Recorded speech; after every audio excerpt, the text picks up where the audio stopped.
told us about it a while ago and I was buzzing, you know, I couldn't wait to do it. Yeah, I got a call off him and I was fucking jumping about my living room, absolutely excited, ecstatic, all the big words that would describe a very happy emotion. When he first mentioned it to me, I was a little bit kind of like, oh, should we really, do you know what I mean? It's like the way you see some remakes that are remade and are absolutely fucking awful, do you know what I mean? But what I loved about the ideas that he had was it was about all the other characters that you never really got to see. The film was so well received, it was quite sort of on its own and we didn't want to ruin that. It ended up being quite iconic and, you know, great, this is a good little cult film. And I think to move on to a series was a bit like, ooh, what's it going to be like? In the film it was just about Sean and then you've got the characters around him, whereas this is an opportunity for the audience, people who have watched the film, to be able to see this and have a better understanding of each of the characters. I love the fact that it was all, you know, more about the gang. I think the characters in the film that didn't get developed as much are more developed in this, and there's more sort of everyday life stories. And you know, there's such brilliant actors, every one of them, do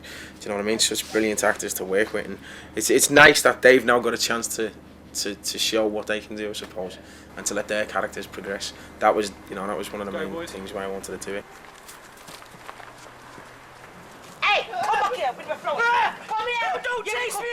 The whole gang is just like a family, like a proper family. We all get on. We all call each other by our character names. Like, there's not a single one of us that, you know, that refers to the other as who they actually are. Like, Harvey's Harvey and Milky's Milky. The time is nigh, the nigh is time. Don't fight me, because that would be a crime. The little waffles in this graveyard. You fuckers! It's amazing, I love it. I love it. It's like we're all a gang and we all live together and, you know, we're all having such a great time. I think we all, to some extent, do a little bit of method acting even, like at the risk of sounding fucking twats. I never see you when you jump over the. You think I never see you when you. I'm very well. Oh, I'm very well. Oh, it's horrid. What's the game? What's the game? Ten rules. You've got to move it for a kiss, but really serious. You don't kiss? No. Don't do it, you just get close. That's mine. Even the way we live in the apartments that we're at has just been some of the best times. Look at your fucking green.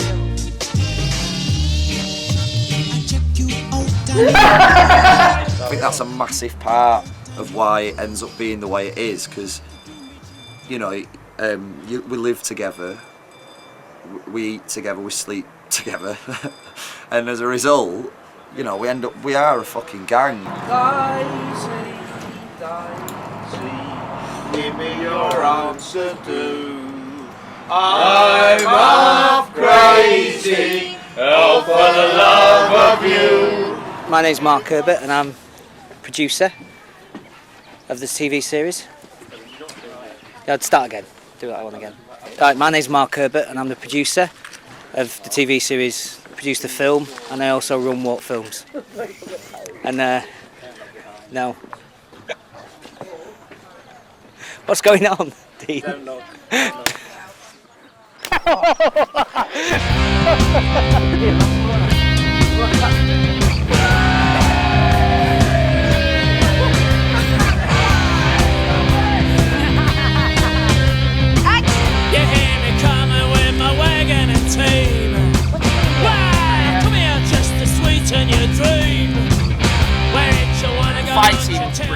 That was a good Ian friggin' Brown, ladies and gentlemen. Ian Brown and myself played a policeman. That was great fun. My fucking idol of the world, isn't it?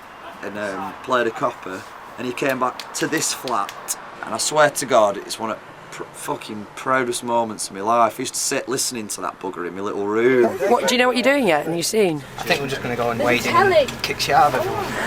It's his style. Me and my fleet of budgies turn up and confront the skinheads. Woody and his gang. I'm looking for Sean because he's balls things right up with me and Gemma. So I go down for revenge.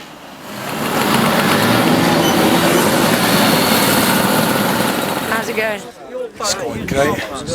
Bit of brutality. 96 style beating.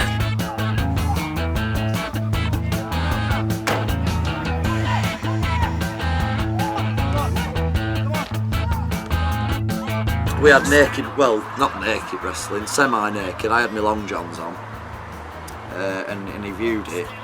You know, you wake up in the morning, you think, oh, I shouldn't have done certain things in front of my idol. I had that. We've all had that, haven't we? Like, oh, I shouldn't have done naked wrestling. That were a fucking stupid idea. I would have thought that were cool. Just done the fight. Have we spoke about it yet? No. It's epic. It's massive. Yeah. I've lost my voice. We were doing a practice last night. Look what Thomas Turgoose has done to my back. He said, I don't care anymore. You're going to get striped. Action. Take it easy. Right. Whoa! It is very, very loose the way we work, you know. At the risk of sounding dead cheesy, it's all very organic, innit? The way we do things. You know, you're left to your own devices. Like, the majority of the things that you'll see, or have seen, we're just us fucking around. It's just us being us. Shane's allowed us to, like really, embrace improvisation in a special way that no other director would allow that. I think especially with Shane and with Tom as well, you know, every now and again you'll have a piece of scripted dialogue that he'll want to get in there, and so as long as you get that in, like key points and key elements of the storyline or script, as long as you get them in, they'll let you just run with it, and that's just fucking an amazing way to work. If I was to describe the two directors, Tom's like a fine oil painting. He does things with a lot of precision, whereas Shane's very like, let's splat the paint around, and he does a very big canvas, or almost like a blank white room, and he's splatting the paint, whereas Tom will be doing the fine outline to his painting and he has quite a lot of precision in his work. Best thing about working with Shane? Probably the practical jokes that he pulls, because he's a bastard for them. So what are we doing? Tom, we've been filming with a dead body all day, and Tomo's been in here a lot, so he's got used to it being here, and now I'm going to be the body. It's like Jeremy Beadle, but he's died. What are we doing? Jeremy Beadle died last year, and there's no one to take his place, so I'm going to have a go. We was doing a scene where we was just walking to the house, and Stephen went, when you get in, will you go see Dean in there, because he wants to do like a depressed photo shoot in there with me and you. And I was like, seems a bit weird, but all right.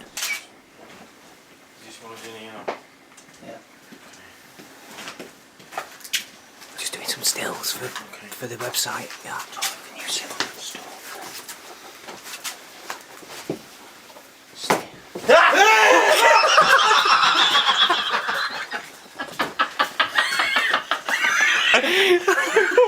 Make me jump.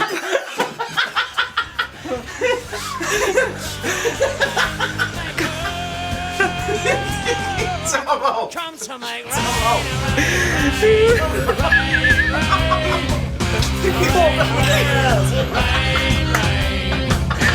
That worked. I'm fucking quitting. Fuck off. I can't describe how it's working with Shane. I mean, a lot of people ask me, and it's like when he's on set, it's exciting. You don't know what's going to happen next. The energy is always amazing on his sets, and you're just bouncing off each other and you're feeding off each other, and if it's not quite working, he'll come along and he'll just say, okay, well, maybe this time come through the door and then start it rather than starting outside, and it just creates it instantly. You know, he gets you where you need to be, and he knows how to get you there as well, and he's so intuitive.